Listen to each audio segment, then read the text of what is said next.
All right, let's go ahead and take a look at this next example. So we want to set up the integral for the volume of the solid enclosed by the planes. 4x plus 2y plus c equals 10, y equals 3x, and z equals 0, and x equals 0. So this one is a little more challenging because you do need to draw the region because it's not going to be given to you. So you need to go ahead and figure out what exactly you want to get. So let's go ahead and take a look at what this looks like. So here's your x, your y, and your z. So the first thing that I see, let's look at the regular plane. So let's look at the z equals 0 and the x equals 0. So x equals 0 is right here. So you're basically looking at a region that's hitting this wall over here. So you can imagine that the wall is hitting this way. Okay, so, and then you got z equals 0. Z equals 0 is down here, right? So you can kind of think about just this particular region, this whole first octant, okay? So kind of like this part. So imagine that there's a wall back there, and there's the floor down here. So that will correspond with these two guys. Now let's take a look at y equals x, okay? I'm going to save the big plane for later. So let's look at y equals 3x. Ooh, it's not the color that I wanted. So let's look at y equals 3x. So y equals 3x, okay? So remember, this is the xy plane. So y equals 3x looks like this. So y equals 3x is maybe looks like this. Just a line. Okay, so it's just a line through that. Notice that the line does extend to the negative side, to the third quadrant, but I'm not gonna have it there because it's not really needed. So if you kind of think about it in 2D case, right? Here's your x, y. We're looking mainly in the first quadrant, and y equals 3x looks like this. So this y equals 3x. Okay. So this is, we're only looking at this small one, okay? So you kind of have this little strange thing.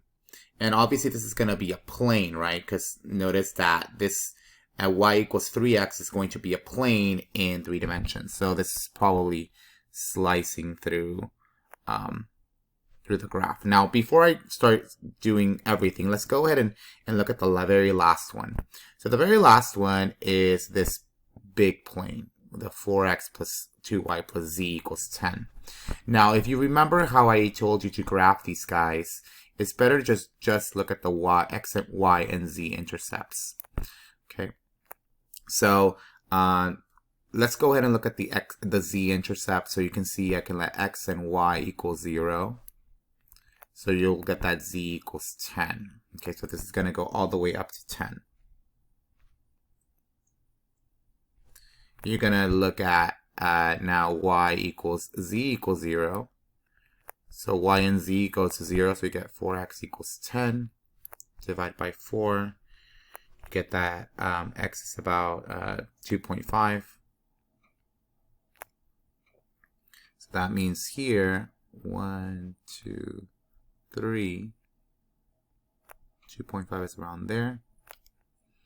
And then finally, you have the x and z have to be equal to 0. And you'll see that that's 2y equals 10. That's going to be equal to y equals 5. So 1, 2, 3, 4, 5. There we go. So the plane essentially looks kind of like this, right? Okay. So the plane kind of looks like this in the first octant. All right. Now, let's try to think about where exactly the region is going to be. So you have this tetrahedron, right?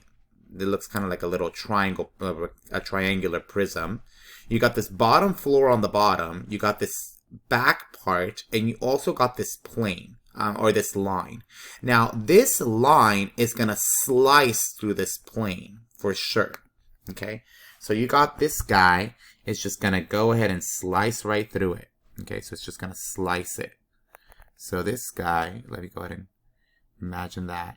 It's It's going to go all the way up and it's going to slice it. So imagine that it's going to slice it this way. Oh, maybe let me choose a different color.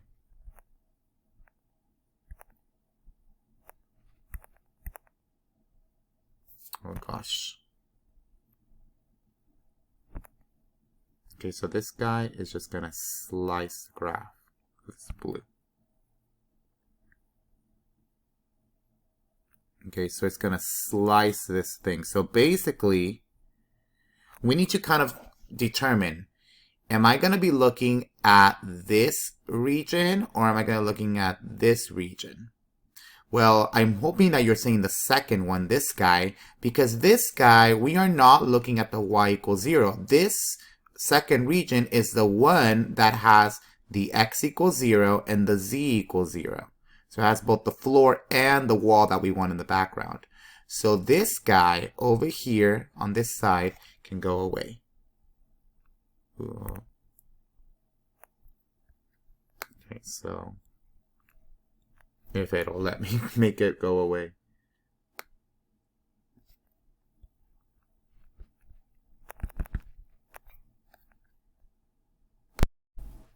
So that part goes and this part goes, and I basically messed this up. Okay, let me go ahead and just go back. This, right, and we're only looking at this particular shape. So remember, this was the line, right? So now we're only looking at this shape right here.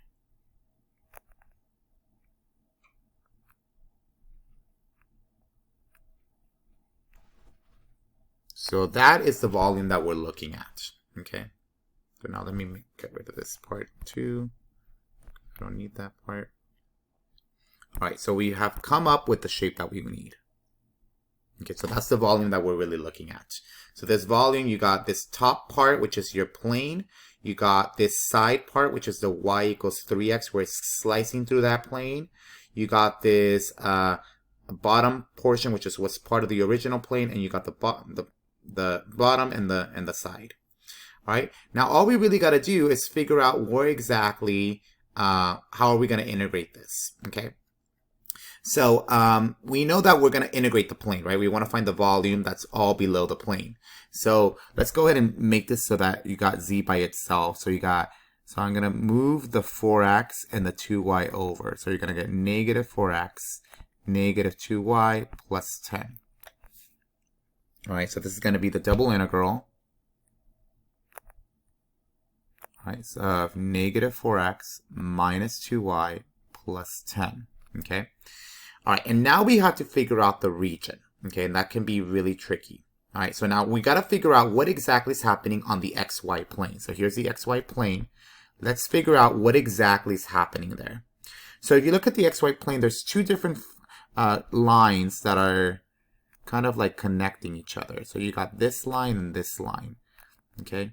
So this one corresponds with the 3x. Let me maybe redraw this a little bit more. So you got the 3x, y equals 3x, and then you got this other weird line, right? Which we quite don't know what this guy is, all right? So that's what we're trying to figure out. Well, notice that that line, isn't this line in the xy plane? And isn't in the xy plane, this line is part of the original plane that I was given? And at that original plane, and this line is when z equals 0. So that's what this line represents. This line represents the z equals 0. Okay, so I have 4x plus 2y. I'm going to set z equal to 0. I'm going to solve for the y, minus 4x minus 4x.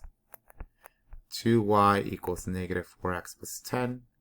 So y equals negative 2x plus 5.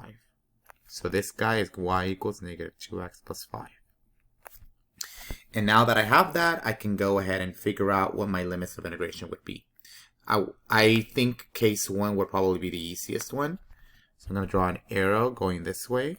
So it's going to go from the bottom, 3x, all the way to negative 2x plus 5. So it's going to be dy, because then the arrow's going up and down. And now we got to figure out my x values, your dx. So that's going to be whatever these points happen to be. So the first one's clearly 0. Okay, so x should be 0. Now where should it end? Well, easy to do. We can just set them equal to each other. Negative 2x plus 5, set that equal to 3x. So we're going to add the 2x over. 5 equals 5x, so x equals 1. So this guy's going to go all the way to 1. All right, so this is going to be my double integral. So yes, this was a lot more involved. You did need to do a little more drawing because there was no way you could have gotten this just by guessing. So your drawings have to be somewhat okay. They don't need to be perfect, but you have to have a really good idea of what exactly is going on with these types of problems.